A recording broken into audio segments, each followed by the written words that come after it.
Hi friends, ఇప్పుడు మనం చూడబోయేది రెయిన్బో పూరి అయితే చూడబోతున్నాం. ఒక ప్లేట్లోకి 3 కప్పుల గోధుమ పిండిని తీసుకోవాలి. ఇప్పుడు మిక్సీ జార్ తీసుకొని క్యారెట్ ముక్కలు వేసుకొని కొద్దిగా నీళ్ళు వేసుకొని ఫైన్ పేస్ట్ లాగా చేసుకోవాలి. క్యారెట్ పేస్ట్ని 1 కప్పు పిండిలోకి వేసుకోవాలి. మిక్సీ జార్ తీసుకొని పాలకూర వేసుకొని కొద్దిగా నీళ్ళు వేసుకొని ఫైన్ పేస్ట్ లాగా ఆడించుకోవాలి. పాలకూర పేస్ట్ని ఒక పిండిలో వేసుకోవాలి. హాఫ్ టేబుల్ స్పూన్ పసుపును ఒక పిండిలో వేసుకొని కొద్దిగా గోధుమ నూక వేసుకొని అలాగే సాల్ట్ వేసుకొని ఇలా 3 రకాల పిండి కలుపుకొని 3 రకాలుగా తీసుకోవాలి.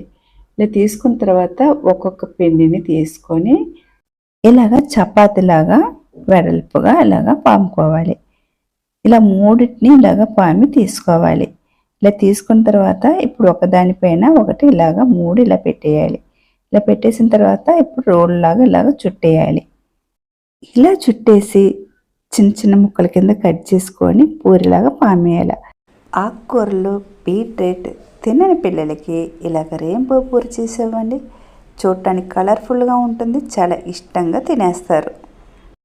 వీడియో నచ్చితే తప్పక సేవ్ చేయండి, ట్రై చేయండి, లైక్ అయితే కొట్టేయండి. కొత్తగా చూసేవాళ్ళు మై రెసిపీ 78ని సబ్స్క్రైబ్ చేసుకోండి. Bye friends.